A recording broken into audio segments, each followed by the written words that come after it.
И снова привет. 6-я неделя. Она у нас будет состоять из, как всегда, из 3 основных и 2 дополнительных тренировок. И будет одно контрольное упражнение. Но обо всем об этом постепенно и по очереди. Начинаем мы, конечно же, с гиперэкстензии, как всегда.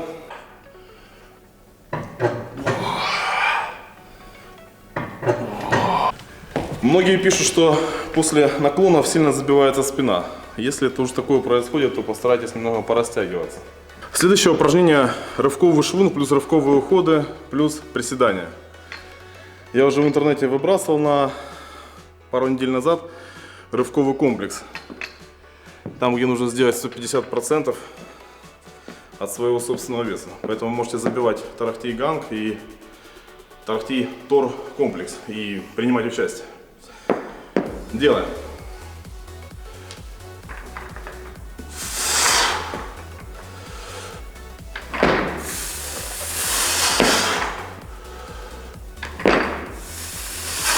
Фиксация и опускаемся. Посоветовал бы как можно комфортнее и больше посидеть в седе. То есть вы должны прочувствовать, как вы растягиваетесь. Немножко даже, может быть, даже дискомфорт. Но постепенно он идет. Рывок с ямы. Он, конечно, неудобный, но его делать нужно. Обращайте внимание основное на то, что во время старта у вас может поясница немного не вставляться, но нужно это контролировать и стараться все-таки ее держать. Поэтому возвышенность можно ставить чуть ниже, чем вы стандартно себе поднимаете. С этого положения обтягиваемся, не забываем за поясницу.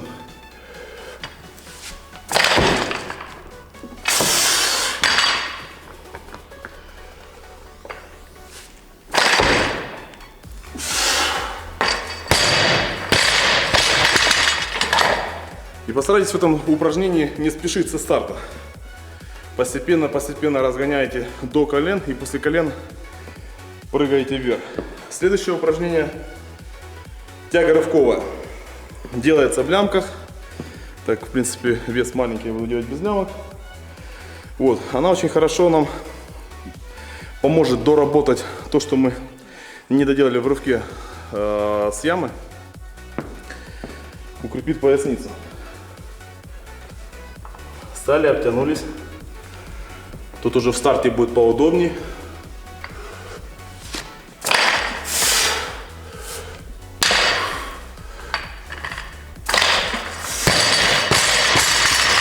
Некоторые задают вопрос, нужно ли выходить на носки.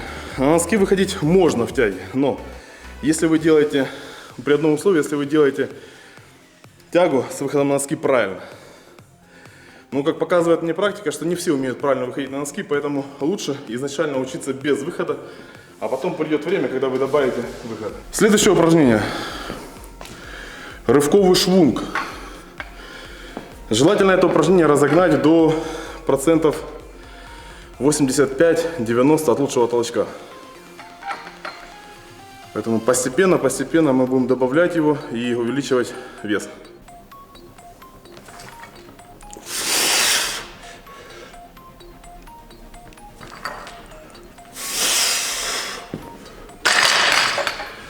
Какую я вижу, замечаю ошибку, самую распространенную при выполнении работы с работой со штангой от груди. Это когда спортсмен подсаживается, делает остановку и после этого начинает движение вверх. Постарайтесь не останавливаться. Жестко сели и сразу же встали. Если вы остановились в седе, штанга остановилась, и тогда вам нужно двойное-тройное усилие для того, чтобы разогнать ее снова вверх. Из этого вы теряете килограмм 20-30 минимум. Вот мы и закончили первую тренировку, переходим к следующей. Тренировка номер 3.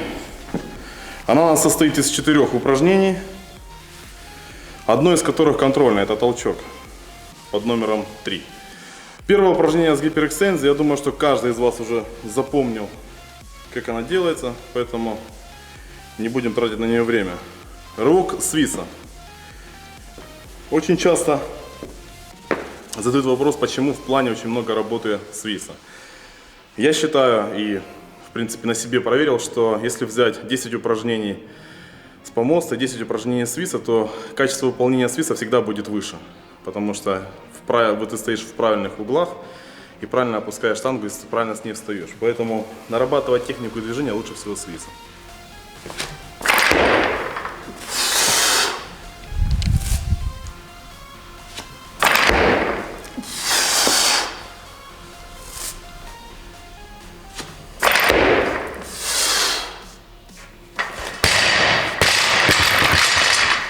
Не забывайте про фиксацию, потому что в контрольных упражнениях очень часто видно, когда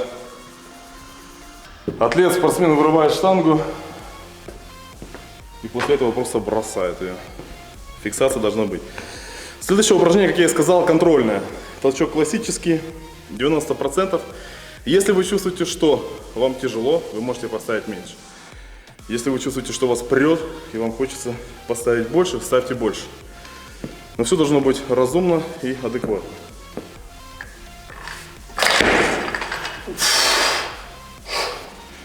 Обращаю ваше внимание на подсед.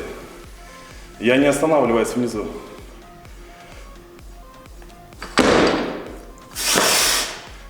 Теперь показываю с ошибкой.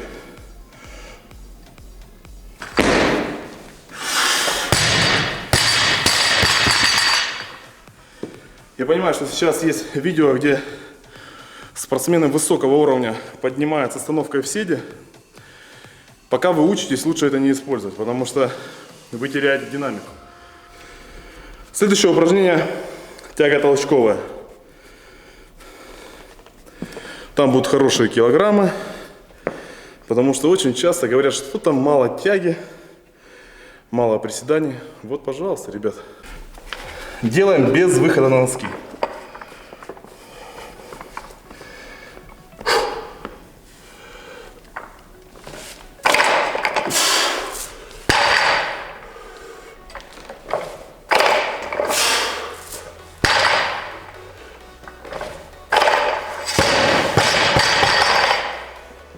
И акцентируем внимание на своей пояснице. Она всегда должна быть натянута. Тренировка номер 3 окончена. Переходим к следующей. Тренировка номер 5, основная, состоит из 5 упражнений. Первое из которых у нас опять же гиперэкстензия, но мы его пропускаем. По крайней мере, я его пропускаю, вы его делаете обязательно. Упражнение номер 2.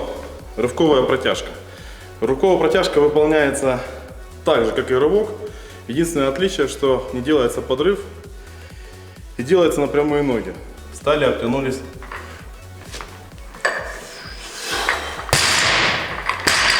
Основное усилие делаем после колен. До колен мы ее разгоняем.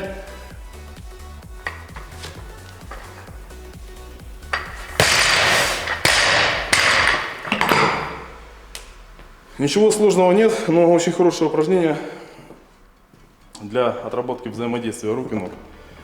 Упражнение номер 3. Рывок классический. На этой неделе мы его будем делать без лямок, поэтому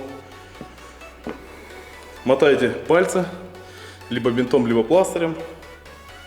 Будем стараться адаптировать наши пальцы под соревновательные условия.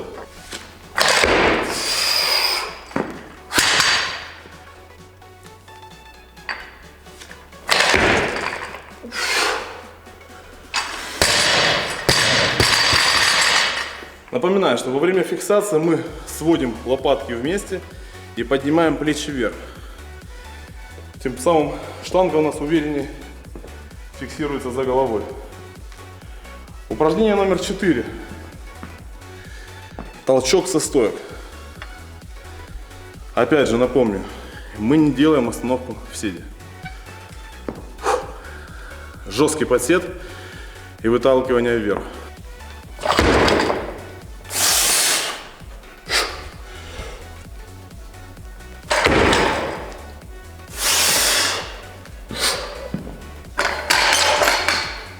Если хочется разнообразия, добавьте еще остановку 2-3 секунды при фиксации. После того, как вы штангу вытолкнули, постойте с ней 2-3 секунды. Если вас потянет влево, вправо, вперед, назад, значит вы неправильно стоите на полной стопе и ваше движение нестабильное. Последнее упражнение на этой неделе и в этой тренировке – приседания со штангой на плечах. Напоминаю особенности. Мягко садимся вниз и быстро встаем вверх. Да, и считается от максимального приседания.